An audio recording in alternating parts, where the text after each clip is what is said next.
42वें और 44वें संविधान संशोधन, आपातकाल, लघु संविधान, इन सब चीजों में चर्चा करेंगे। कहानी की शुरुआत होती है 1971 के आम चुनाव में। गरीबी हटाओ का नारा देकर इंदिरा गांधी को बहुमत मिला, 360 सीटें जीती। जो 1971 का चुनाव हुआ था उसमें इंदिरा गांधी ने अपने प्रतिद्वंदी राजनारायण को हराया था, लेकिन चुनाव होने के 4 साल बाद राजनारायण हाईकोर्ट गए, इलाहाबाद हाईकोर्ट, और उन्होंने 1971 के चुनाव के संबंध में याचिका डाली और उन्होंने ये शिकायत की कि प्रधानमंत्री ने अपने सरकारी मशीनरों का दुरुपयोग किया है, जो कि आचरण के विरुद्ध है। हाई कोर्ट में ने इस मामले को सही पाया और इंदिरा गांधी के खिलाफ उन्होंने आदेश पारित किया कि इंदिरा गांधी अगले 6 साल तक कोई चुनाव नहीं लड़ सकती। इसके बाद खेल चालू हुआ। संविधान की 42वें संशोधन लाया गया। उसके पहले तत्कालीन राष्ट्रपति फखरुद्दीन अली अहमद ने इंदिरा गांधी के कहने पर भारतीय संविधान की अनुच्छेद 352 के तहत आपातकाल घोषित कर दिया। आइए देखते हैं कि इंदिरा गांधी के पहले और बाद में पीएम कौन बने। तो इंदिरा गांधी 1966 से 1967 तक तीसरी लोकसभा में के अंत में पीएम रही।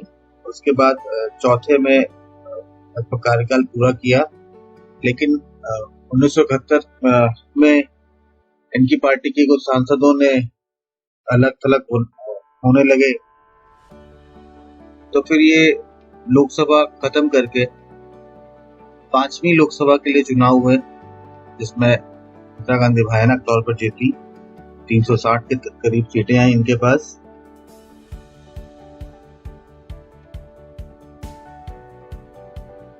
भारतीय संविधान का 42वां संशोधन इंदिरा गांधी ने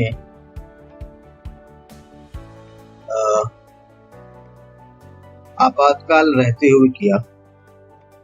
आपातकाल 25 जून 1975 से 21 मार्च 1977 के बीच रहा।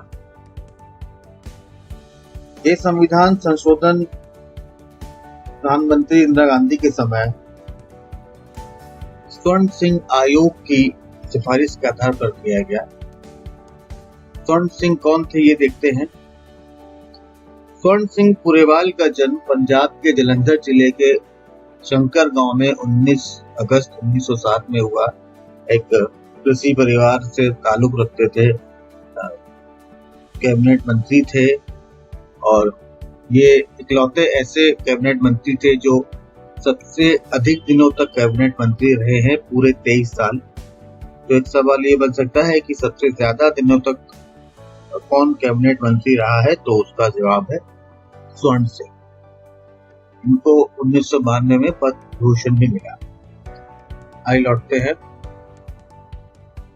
ये संविधान संशोधन अब तक का सबसे बड़ा संविधान संशोधन है, इसीलिए इसको लघु संविधान कहते हैं। इस संविधान में 59 प्रावधान किए गए, यानी कि 59 संशोधन के करीब किए गए। स्वर्ण सिंह समिति ने इंदिरा गांधी ने बनाया था, उसको ये काम दिया था कि वो नागरिकों के पे अध्ययन करे, नागरिकों के मौलिक कर्तव्यों पर अध्ययन करे। लेकिन समिति ने 8 संविधान संशोधन 8 मौलिक कर्तव्यों को संविधान में जोड़ने के लिए सिफारिश की, लेकिन कोई 10 मौलिक कर्तव्य जोड़े गए, जिन्हें चैप्टर यानी कि भाग 4A में एक ही अनुच्छेद है 51A, इसमें जोड़ा गया। इसमें नागरिकों के 10 मौलिक कर्तव्य जोड़े गए। नागरिक अधिकार तो बहुत लेते हैं, लेकिन उनका अपना कर्तव्य क्या है, इसी बात पे स्वर्ण सिंह को कहा गया था कि आप रिसर्च करिए और सिर्फ कर्तव्य के जो कर्तव्य होते हैं उनका पालन करें, क्योंकि हर नागरिक अधिकार मांगता है तो उनके कुछ अपने काम भी होते हैं। इसके अधिकतर प्रावधान 3 जनवरी 1977 को लागू हुए। धारा 27 1 फरवरी को लागू हुआ।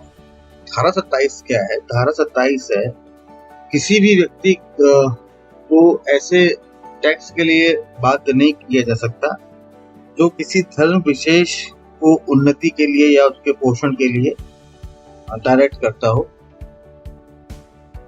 धारा 27 1 अप्रैल 1977 को लागू हुआ।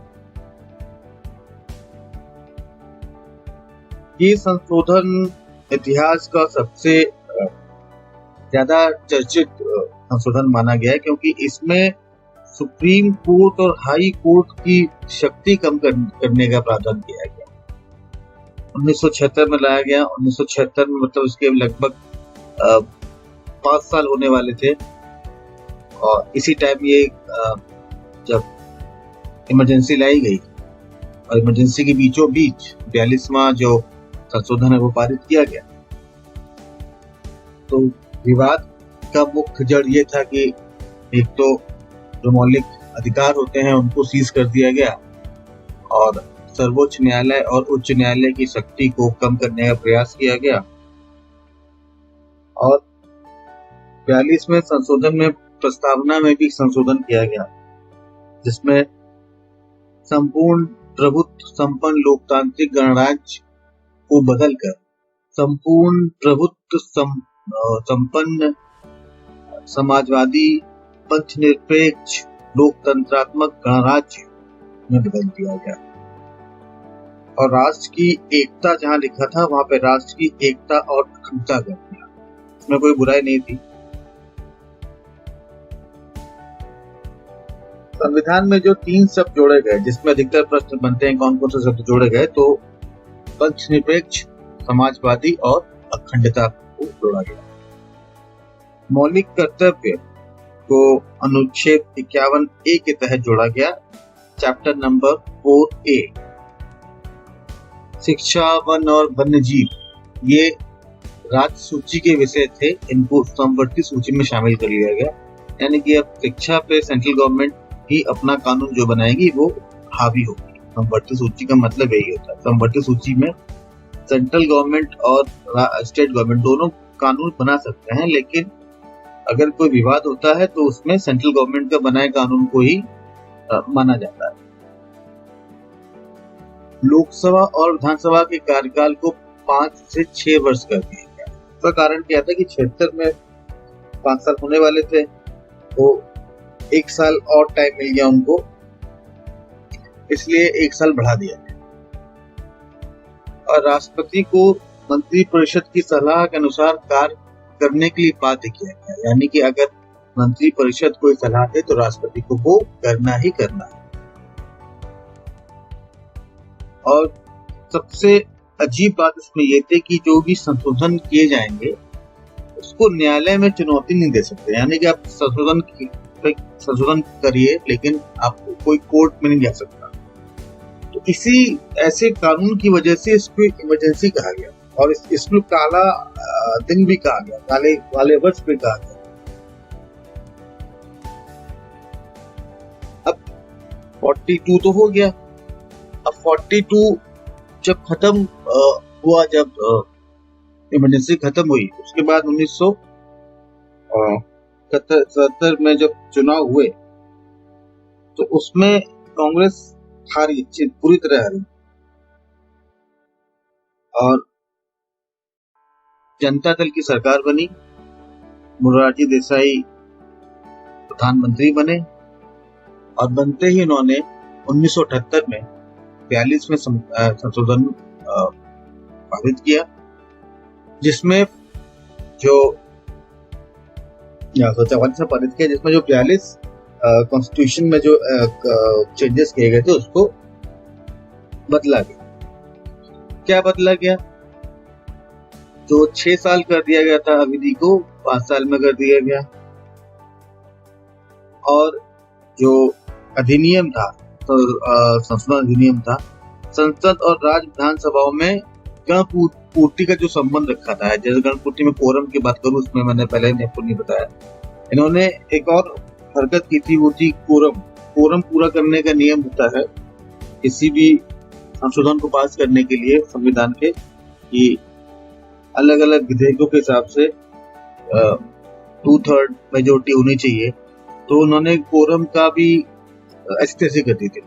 तो 44th अमेंडमेंट एक्ट में इसको वापस रिस्टोर कर लिया गया। समाचार पत्र और इसमें जितने भी रोक लगी थी वो सारी हटा दी, और विधानसभाओं की कार्रवाई को अब न्यूज़पेपर में छापने का जो बहुत पहले का कानून था उसको फिर रिस्टोर कर दिया। अब राष्ट्रपति को जो परामर्श मानना ही था, मानने का जो कानून बना था, वो हट के थोड़ा सा स्लाइड मॉडिफिकेशन ये किया गया कि अब जो परामर्श देगी कैबिनेट, उसको ये पुनर्विचार करने के लिए राष्ट्रपति एक बार कैबिनेट को भेज सकता है। ये इन्होंने थोड़ा सा चेंजेस किए इसमें। लेकिन अगर पुनर्विचार के बाद फिर जो कैबिनेट है, उसको जो भी वो नियम बनाती है, राष्ट्रपति ने कोई संशोधन कराया है, अगर वो नहीं मानती है संसद, तो राष्ट्रपति को बाध्यकारी है कि उसको ये मानना ही पड़ेगा जो भी कैबिनेट के निर्णय है। हाई कोर्ट और सुप्रीम कोर्ट की जो शक्तियां हटा ली गई थी, कुछ शक्तियां उनको रिस्टोर कर लिया गया। और जो राष्ट्रीय आपातकाल के संबंध में एक शब्द जोड़ा था उन्होंने, आंतरिक अशांति। ठीक है, इसको आंतरिक अशांति बड़ा आसान है बोलना कि 4 नेता लड़ रहे हैं, कोई किसी जगह आंदोलन चल रहा है, तो आंतरिक अशांति का यूज करके आपातकाल लग सकता है। इसको हटा के उन्होंने सशस्त्र विद्रोह कर दिया कि जब तक विद्रोह ऐसा ना हो कि जिसमें हथियार चले, तब तक आपातकाल का सिस्टम नहीं है।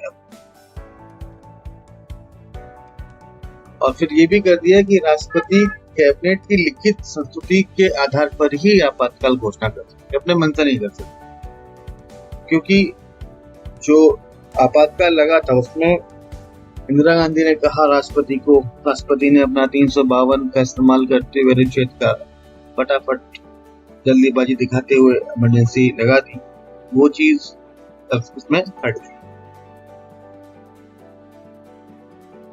अनुच्छेद 30 और 21 जो मौलिक अधिकार से संबंधित है, तो इसमें यह किया गया कि अब आपातकाल होगा तो भी अनुच्छेद 20 और 21 ये सस्पेंड नहीं होंगे, ये चलते ही रहेंगे। संपत्ति के अधिकार को मौलिक अधिकार की सूची से हटा दिया है।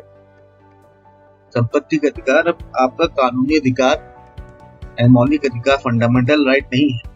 अभी आपका एक लीगल राइट है, आपकी चीज है, लेकिन गवर्नमेंट के पास ही रह सकती है, गवर्नमेंट जब चाहे आपसे ले सकती है। और एक जो उन्होंने फंड बनाया था जिसमें न्यायालय के राष्ट्रपति, उपराष्ट्रपति, प्रधानमंत्री या लोकसभा अध्यक्ष के चुनाव संबंधी विवाद को सुप्रीम कोर्ट या हाई कोर्ट नहीं कर सकती थी, ये शक्ति भी वापस कोर्ट को दे दी गई। अब 42 और 44 हो गए, 45 बचता है। छोटा सा बीच में अमेंडमेंट हुआ था 1977 को, जैसे ही मोरारजी देसाई कुर्सी पर बैठे। बहुत छोटा सा संशोधन था इसमें 1976 के लागू होने से उच्चतम न्यायालय और उच्च न्यायालयों के अधिकार क्षेत्र में जो कटौती की गई थी उसे बहाल पहले कर दी। और इसमें अनुच्छेद 32 का, 131 का, 144 का, 226 का और 228 का, 1 2 3 4 5 अधिनियम ऐसे थे, उनको हटा दिया गया।